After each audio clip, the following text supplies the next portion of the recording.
Hello ಕುಟುಂಬದವರೇ, ನಾನು ನಿಮ್ಮ ಮನೆ ಮಗಳು ಪುಷ್ಪ. ಸೊ ಇವತ್ತಿನ ಬೆಳಗಿನ ಲಾಗ್ಸ್ ಇದು.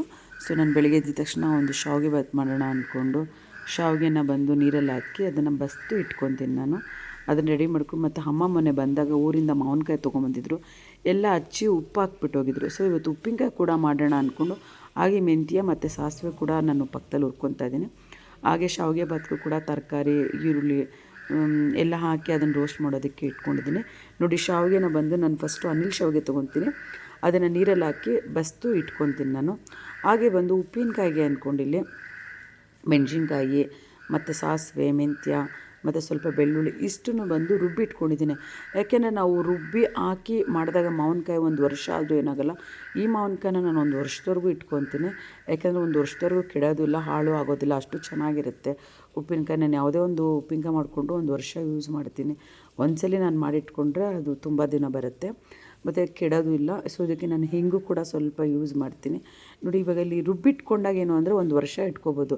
ಅದೇ ಜಸ್ಟ್ ನೀವು ಸ್ವಲ್ಪ ಖಾರದ ಪುಡಿ ಉಪ್ಪೆಲ್ಲ ಉದುರಿಸ್ಬಿಟ್ಟಿಟ್ರೆ ಒಂದು ವರ್ಷದವರೆಗೂ ಇಡೋದಕ್ಕಾಗಲ್ಲ, ಬೇಗ ಉಪ್ಪಿನಕಾಯಿ ಹೋಗ್ಬಿಡುತ್ತೆ. ಇಲ್ಲಿ ಮತ್ತೆ ಒಂದು ಬಾಣಲೆ ತೊಗೊಂಡು ಎಣ್ಣೆ ಇಟ್ಟಿದ್ದೀನಿ ಕಾಯೋದಕ್ಕೆ. ಎಣ್ಣೆಗೆ ಬಂದು ನಾನು ಸಾಸಿವೆ ಮತ್ತು ಒಂದಷ್ಟು ಬೆಳ್ಳುಳ್ಳಿ ಹಾಕ್ಕೊಂಡಿದ್ದೀನಿ, ಕರಿಬೇವು, ಮೆಣಸಿನ ಪುಡಿ ಇಷ್ಟು ಹಾಕ್ಬಿಟ್ಟು ಎಣ್ಣೆಲಿ ಚೆನ್ನಾಗಿ ರೋಸ್ಟ್ ಮಾಡ್ಕೊತಾ ಇದ್ದೀನಿ ಉಪ್ಪಿನಕಾಯಿಗೆ.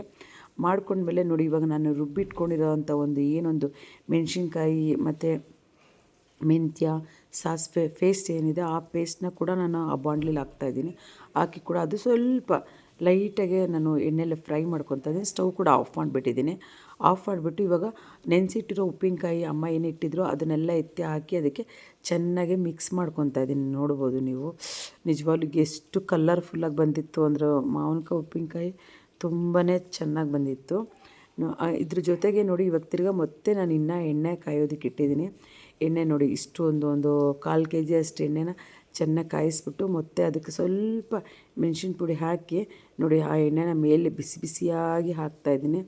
ಹಾಕಿದಾಗ ಉಪ್ಪಿನಕಾಯಿ ಒಂದು ವರ್ಷ ಆದ್ರೂ ಕೆಡೋದೇ ಇಲ್ಲ. ನೀವು ಮನೆಯಲ್ಲೇ ಉಪ್ಪಿನಕಾಯಿ ಮಾಡಬೇಕಾದ್ರೆ ಜಸ್ಟು ಹಾಗೆ ಖಾರದ ಪುಡಿ ಹಾಕಿ ನೀವು ಒಗ್ಗರಣೆ ಮಾಡಿರ್ತೀರ ಅಂದ್ಕೊತೀನಿ.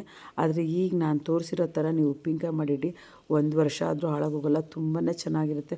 ತುಂಬ ಕಲರ್ಫುಲ್ಲಾಗಿತ್ತು, ಟೇಸ್ಟಿಯಾಗಿತ್ತು. ಬಾಯಲ್ಲಿ ನೀರು ಬರ್ತಾಯಿದ್ದೆ ನಿಮಗೂ. ತಲೆನೇ ಕೆಡಿಸ್ಕೊಬೇಡಿ. ಹೇಗಿದ್ರು ಮಾವಿನಕಾಯಿ ಸೀಸನ್ ಇನ್ನೂ ಇದೆ. ಸೊ ನೀವು ಹೋಗಿ ಮಾವಿನಕಾಯಿ ತೊಗೊಂಬಂದು ಉಪ್ಪಿನಕಾಯಿ ಹಾಕಿ ಇಟ್ಕೊಳ್ಳಿ, ಒಂದು ವರ್ಷದವರೆಗೂ ತಿನ್ನಿ. ಯಾಕೆಂದರೆ ನಾವು ಈಚೆಗಡೆಲ್ಲ ಹೋದಾಗ ಮಾಲ್ಗಳಲ್ಲಿ ನಿಮಗೆ ಉಪ್ಪಿನಕಾಯಿ ಸಿಗುತ್ತೆ, ಆದರೆ ಅಷ್ಟು ಚೆನ್ನಾಗಿರಲ್ಲ, ಕೆಮಿಕಲ್ ಮಿಕ್ಸ್ ಮಾಡಿರ್ತಾರೆ. ಯಾಕೆಂದರೆ ಕೆಡಬಾರ್ದು ಅಂತ ಖಂಡಿತ ಕೆಮಿಕಲ್ ಮಿಕ್ಸ್ ಮಾಡಿರ್ತಾರೆ. ಮತ್ತು ಹಾಗೆ ನನ್ನ ಶಾವಿಗೆ ಬಾತ್ ಕೂಡ ರೆಡಿ ಆಯಿತು. ಸೊ ಶಾವಿಗೆ ಬಾತ್ ಆದಮೇಲೆ ನನ್ನ ಫೇವ್ರೇಟ್, ನಾನು ಇಲ್ಲಿ ಬಂದು ಬಾರ್ಲಿ ಗಂಜಿ ಮಾಡ್ಕೊಂಡಿದ್ದೀನಿ. ಸೊ ಬಾರ್ಲಿ ಗಂಜಿ ಕುಡಿತಾಯಿದ್ದೀನಿ.